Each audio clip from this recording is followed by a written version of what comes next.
चलिए खैर, ट्रेंड में काफ़ी वीकनेस है और जैसे हम बात कर रहे हैं 200 डे मूविंग एवरेज पर आया, लेकिन एक स्टॉक जिसने आज पूरे मार्केट का सेंटिमेंट सुधारा है और काफ़ी शानदार तरीके से सुधारा है वो है कोटक महिंद्रा बैंक का। ये एक्चुअली जब वीकेंड पर नंबर्स आए देखकर ही लग रहा था कि ये तो कुछ धमाल करने की तैयारी कर रहा है। अपग्रेड भी आए, मोतीलाल ओसवाल ने तो 3 साल में शायद पहली बार इसको अपग्रेड किया। यतिन से जानते हैं कि ऐसा मार्केट को क्या पसंद आया जो स्टॉक 10% ऊपर है। Yatin, good afternoon. Good afternoon. और जैसे कि आपने कहा, बहुत सारे ब्रोकरेजेस, चाहे वो मोतीलाल हो, जेफरीज हो, आनंद राठी हो, सारे के सारे ब्रोकरेजेस ने अर्निंग्स को थम्स अप दी है। बहुत सारे लोगों ने अपने अर्निंग्स एस्टिमेट रिवाइज किए हैं, अपनी रेटिंग रिवाइज की है और इसका एक क्लियर रीजन है, मैनेजमेंट की कमेंट्री वो काफी शानदार रही है। अगर हम जेफरीज की बात करें तो अभी टारगेट इन्होंने 100 रुपए से लगभग बढ़ा के 2200 रुपए कर दिया है और इनको लगता है कि जो रिटेल अनसिक्योर्ड लोन्स पे बाजार की चिंताएं थी उस पे मैनेजमेंट ने काफी अच्छा कंफर्ट दिया है और उन्होंने अपना ईपीएस एस्टिमेट टारगेट जो है वो 1 से 2% से बढ़ाया है। आनंद राठी को भी लगता है कि जिस हिसाब से लोन ग्रोथ हेल्दी है, इनके कलेक्शंस हेल्दी हैं, इनके जो एडवांसेस डिपॉजिट्स हैं, यहाँ आपको कंफर्ट आता हुआ दिखाई पड़ रहा है। तो कहीं ना कहीं यहाँ से काफी अच्छा कंफर्ट रहेगा वैल्यूएशन के हिसाब से, स्पेशली जबकि पिछले 2 साल से स्टॉक ने कुछ नहीं किया है। इनफैक्ट मैनेजमेंट ने कहा कि जो आरबीआई की दिक्कतें हैं वो भी कंपनी बहुत अच्छी तरीके से, अच्छे पेस से सुधार रहा है और कहीं ना कहीं वो जो इशू है वो उसके बिहाइंड है। और सबसे इंपॉर्टेंट बात जो आनंद राठी ने अपने रिपोर्ट में कही है कि जो पर्सनल लोन और जो क्रेडिट कार्ड में डिलिक्वेंसीज हैं, जो खराब लोन्स की फॉर्मेशन है, वहां कहीं ना कहीं मैनेजमेंट को लगता है चीजें सुधर रही हैं और कोटक बैंक ने पूरे जनरल पर्सनल लोन सेगमेंट के सारे बैंक्स का एक हौसला बढ़ाया है और जिसके कारण पूरा का पूरा बैंकिंग सेक्टर आज एकदम हेडलाइंस बना रहा है। बिल्कुल। तो ये इस समय बैंकिंग सेक्टर में जोश है। यतिन, बहुत बहुत शुक्रिया।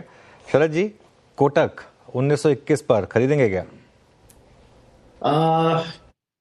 फ्रेश बाइंग शायद मैं नहीं करूंगा, बट अगर मेरे पास है तो मैं अभी भी होल्ड करना चाहूंगा। फ्रेश अपसाइड जो निकल रही है वो इतनी बड़ी अब नहीं निकलेगी, लेकिन अभी भी मुझे लगता है कि अगर 2 प्राइवेट सेक्टर बैंक्स पे मुझे बेट करना हो जहां री रेटिंग की बहुत बड़ी गुंजाइश है तो कोटक मेरी टॉप बेट पे था। अगर मेरे पास है तो मैं होल्ड करना चाहूंगा और मुझे लगता है जिस तरीके की ट्रांसफॉर्मेशन कंपनी की मैनेजमेंट में हुई है उसका असर जैसे जैसे दिखता है आने वाले 6-8-9 महीनों में, हाई प्रोबेबिलिटी है कि जो आज की मूवमेंट के बाद 2.6 2.65 के आसपास की प्राइस टू बुक पे ट्रेड कर रहा होगा। आइडियली 3 के आसपास की प्राइस टू बुक पे आसानी से ट्रेड कर सकता है। तो आप मान के चलिए यहाँ से एटलीस्ट 10-15% अपसाइड तो और है और ज्यादातर टारगेट्स भी शायद उसी के आसपास आ रहे हैं, 2100-2200 रुपए के आसपास। तो मुझे लगता है 10-15% की और अपसाइड है, बट अब अगर आपके पास है तो आप होल्ड करिए। मेरे क्राइटेरिया के हिसाब से मैं फ्रेश बाइंग शायद, अगर मेरा 1.5 साल का नजरिया है तो मैं नहीं करना चाहूंगा, बट अगर आप 3 साल तक के होराइजन पे एक्सटेंड कर सकते हैं तो मुझे लगता है अभी भी एक अच्छी बाई है इन लेवल्स पे। अच्छा, मुझे पता है अनुज, आज सबसे कोटक के फर्स्ट टिक के बाद क्या चीज मैं शायद देख रहा था, जब कोटक के ऐसे नंबर्स पे ऐसे रिएक्शन है तो जितनी रिपोर्ट्स मैंने पढ़ी उसके मुताबिक सबसे अच्छी एक्सपेक्टेशन इस बार आईसीआईसीआई बैंक से है और आईसीआईसीआई बैंक की प्लेसमेंट देखिए अनुज, स्टिल एट आई थिंक 1236, ये 200 डेमा पे ट्रेड कर रहा है।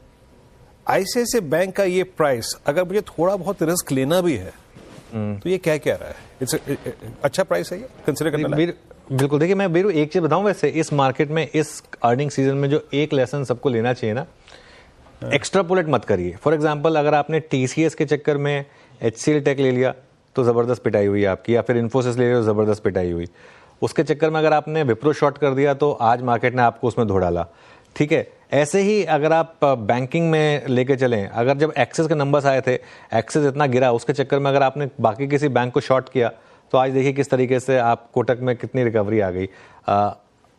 आरबीएल बैंक देखिए आप, आज सुबह हमारी बात भी हुई थी कि आरबीएल बैंक बैन में है, इसके लिए वो नीचे से हो सकता है रिकवरी भी आ जाए काफी कुछ शायद प्राइस में। तो ये I think even ICICI bank के केस में भी आई थिंक प्रीएम्प्ट मत करिए मेरे ख्याल से। देखिए, अब ये दांव उल्टे भी पड़ सकते हैं। अब बहुत लोग कहेंगे काश मैंने कोटक ले लिया होता कल या परसों, मतलब फ्राइडे को, ठीक है, काश आपने ले लिया होता, नंबर्स एक्सेस वाला जैसा आया होता और अगर स्टॉक 10% गिर जाता तो क्या होता। ये ना, जब ये हो जाता है ना, प्राइस मूव आ जाता है, उसके बाद क्यूट लगता है कि काश मैंने कर लिया होता।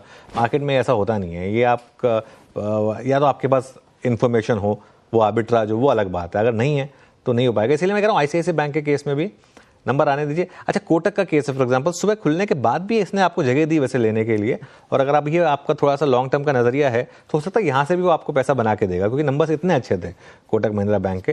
तो सिमिलरली आईसीआईसीआई के केस में भी आई थिंक हम वेट ही कर लेंगे, वो बेटर रहेगा। चलिए, लेकिन मैंने